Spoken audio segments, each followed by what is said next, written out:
Bismillah ar-Rahman ar-Rahim. Alhamdulillah Rabbil Alameen. As-salatu was-salamu ala Rasulillah wa ala alihi wa ashabihi wa sallam. Assalamu alaikum everyone and welcome to our next session. Thank you for joining. And today we will be starting with verse number 15, I believe. Yes, 15. Let me just bring it up, inshallah, here. Use our Quran.com. Oh, and share my screen as well.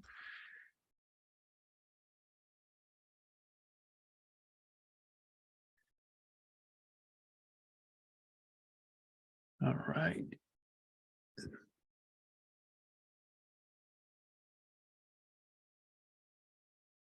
Hopefully the website is working today. I think we had some issues last week with Corpus. All right, let's begin, inshallah. أعوذ بالله من الشيطان الرجيم كلا إنها لظى نزاعة للشوى تدعو من أدبر وتولى وجمع فأوعى إن الإنسان خلق هلوعا. So just looking at the first four verses. So if you recall, the scene of the day of judgment was being discussed and described in the verses that we covered last week. So as we discussed that week, that the main thing that we should be thinking about when the verses of the Akhirah are being mentioned is what will my situation be on that day? And then taking it forward, my family, my community, my loved ones, and so on and so forth. And what can I do about that?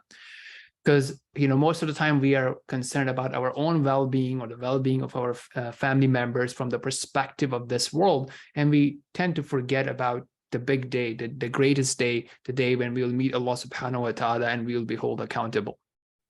So now in today's verses from 15 onwards is describing one of the possibilities, and that's the possibility of being in the hellfire. May Allah subhanahu wa ta'ala protect us. So as we reflect on it, it's important to pause and think about that heat and that scorching fire and compare it with something that we may have experienced or seen from the fire of this world, and how Allah subhanahu wa ta'ala is describing it and how it will basically completely burn off the skins of the disbelievers and those who are destined for the hellfire. And now, again, sometimes people may think, why are there verses that are, describing such fearful events? But the idea is that Allah subhanahu wa ta'ala is doing that out of the mercy as well, so that we can protect ourselves, so that we can be warned and we can take action and so on and so forth. So that's something really important to remember. Now, what it's going to do is, going forward from verse number 17 onwards, is describing some of the negative qualities, some of the bad qualities of the people who will be in the hellfire. So the goal is here is that to see that, do I have some of these qualities? Do I have some symptoms of these qualities? Am I getting inclined towards these qualities? And how can I protect myself from not falling into these qualities? So the quality that I mentioned first and foremost, it will summon whoever turned their backs on Allah subhanahu wa ta'ala and turned away from the truth. So as you can see in the alternative translation by Dr. Taqiyuddin Hilali, it has these extra details about turning away from faith. Okay, and how it will basically be snatched and burned in the hellfire. Now, if you think about it, how does that apply to me and you today, right? What part of my life am I surrounding myself with beneficial reminder, with Quran, with hadith, with the knowledge of the deen, with the remembrance of Allah subhanahu wa ta'ala? And what part of this is just amusement and entertainment? And what part of this is just social media and gossips and backbiting and so on and so forth? May Allah protect us all. And then the quality mentioned in verse number 18 is about gathering and just hoarding wealth, hoarding resources. That's it. That's the whole focus, not spending the obligatory, not doing anything voluntary, but just being focused with gathering more and more. Then going forward with verse number 19 and onwards, it says, إِنَّ الْإِنسَانَ خُلِقَ هَلُوعًا إِذَا مَسَّهُ الشَّرُّ جَزُوعًا وَإِذَا مَسَّهُ الْخَيْرُ مَنُوعًا. So these are the three bad qualities that are mentioned, and obviously very prevalent in today's society as well. So the first one being impatient, not playing the long game, not being patient, not being disciplined, not doing deep work. And that's something really, really catching on, especially the younger ones among us, that we want to have quick, fast, rapid results, and we're not willing to put in hard work. We're not willing to put in discipline and consistent efforts. So as a result of that, what can happen is that we are also losing out in the dunya. So not only the deen, but we are also losing out on the dunya because we are trying to chase some quick wins. And that's why as individuals, as communities, as a society, we may be losing out on not developing ourselves. So as a reminder for this, for myself and everybody else, is to think about, what can I do? What am I really working on? So for example, even these basic sessions, right? Half an hour, 45 minutes a week, right? That just has these small efforts that you can, if you do it consistently and you do your homework and review it over a period of a year, you can get a good amount of Arabic knowledge, good amount of Arabic skills, good amount of ability to be able to understand Arabic, right? But what most of the people would do would just like keep chasing shortcuts. They would go after one flashy product, try it out, just trying to find something that someone can sell them something, and boom, they don't have to do any work and it just happens for them without realizing that, look, it requires efforts, it requires consistent amount of work, it requires hard work, deep work, and so on and so forth. Same thing goes for the worldly matters, right? Whether it be pursuing a skill, working on it, honing your craft, and actually deepening your skill and your mastery in a skill. No, but they'll just be looking for shortcuts. Yeah, I'll just do this thing, buy this thing, sell this thing, buy this thing, sell this thing. Okay, yeah, you can do a few transactions, but what is the skill that you're learning?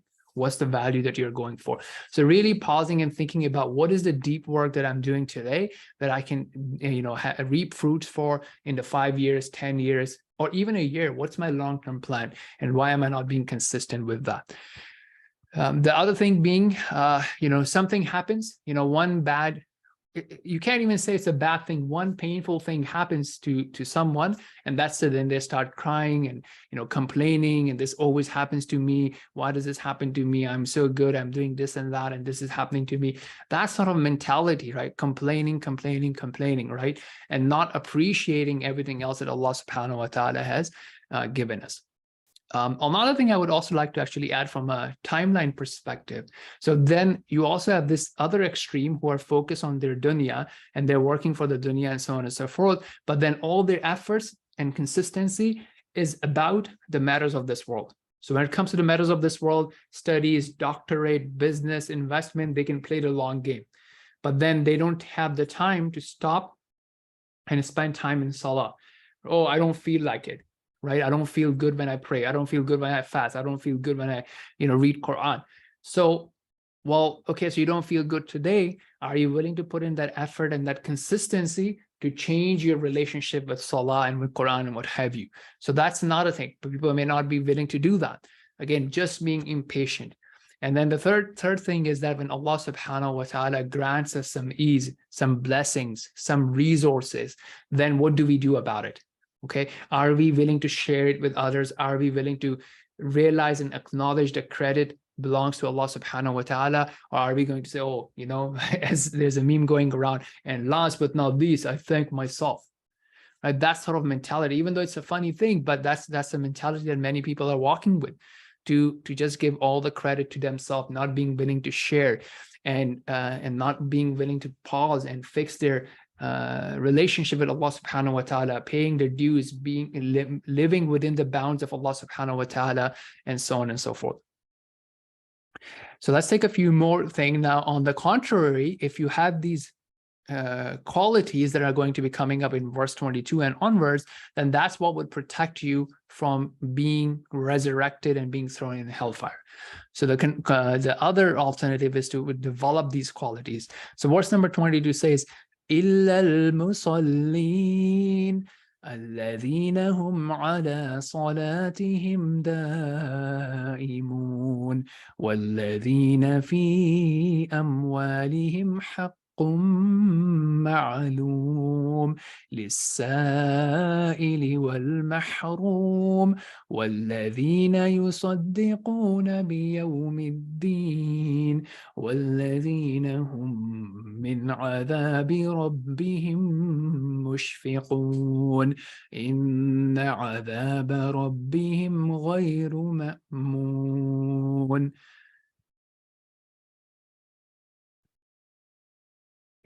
So I think we'll go till 28, inshallah, and then we'll continue on next time. Okay, so now here, take a look at some of these qualities. So firstly, if you even compare, so it started with tad'u man adbara wa tawalla, right? Those who are turning away from the truth, those who are turning away from the remembrance of Allah subhanahu wa ta'ala. So on the contrary, you have these people whose identity is that they are the ones who are always establishing their salah.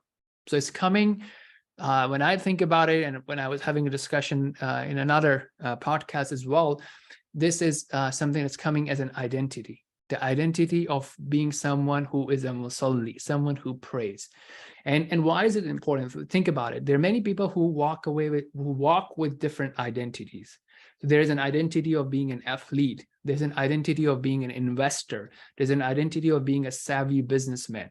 So those people who walk with these identities, all their decisions are going to be reflecting that identity.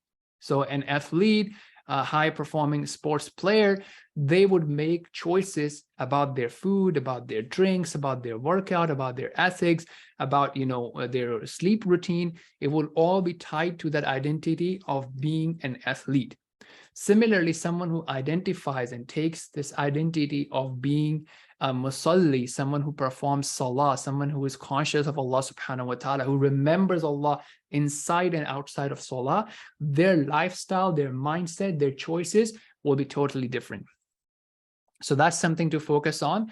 How am I in terms of my salah, in terms of the quality, in terms of the focus, in terms of the timing, and also in terms of praying in the masjid, especially for men. So that's one of the things that we need to focus on and improve our quality and our identity on, inshallah. And then again, if you look at the comparison, the previous one said that وَجَمَعَ فَأَوْعَى, right? They were hoarding wealth. Now here, on the contrary, that these people, they realize that within their wealth is a right of the people who are needy, has a right of the people who are deprived. So that's something really, really important actually in today's world to think about. That first of all, do we give that as a right, or do we feel like we are doing a favor to someone? Are we trying to have these extra benefits and so on and so forth? So, just to go from a practical perspective, something really, really important. So I would, again, people, especially from the West, I would suggest that they do it in a more effective and efficient manner.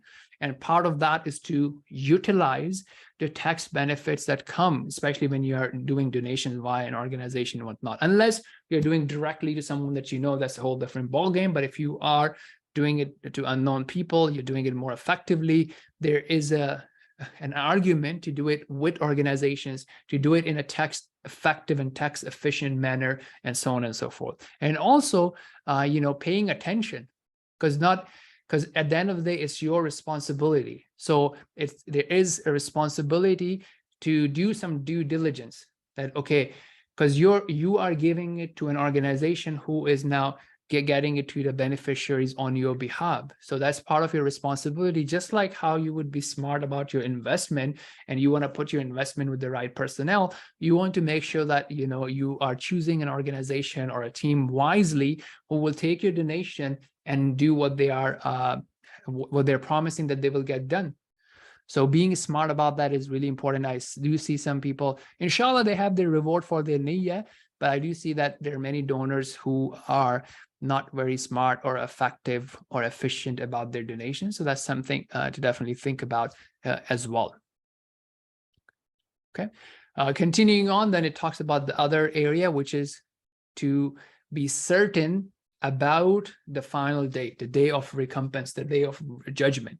Now, obviously, you have one extreme, which are the disbelievers who will totally deny it, but then we can also have some notion of some share of it by being unaware of it, by making our decision and our choices as if there is no day of judgment.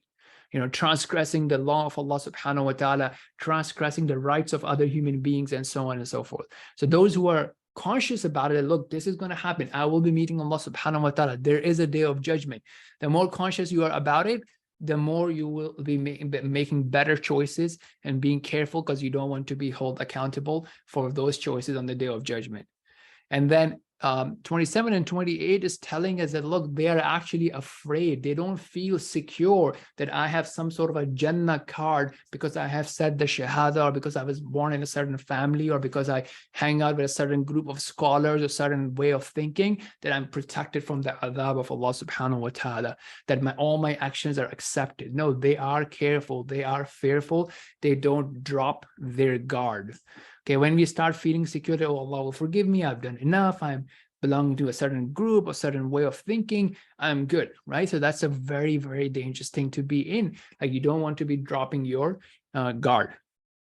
So these are some of the lessons and takeaways from today. I'm going to stop the recording here, inshallah, on verse number 28, and I would love to hear from you. You can raise your hand and come on the mic, or put it in the chat, or rephrase and share what is your takeaway. For those watching recording, use this opportunity to put it in the comment section, because not only it will help others, but also it will help you think and reaffirm internally of what is your takeaway.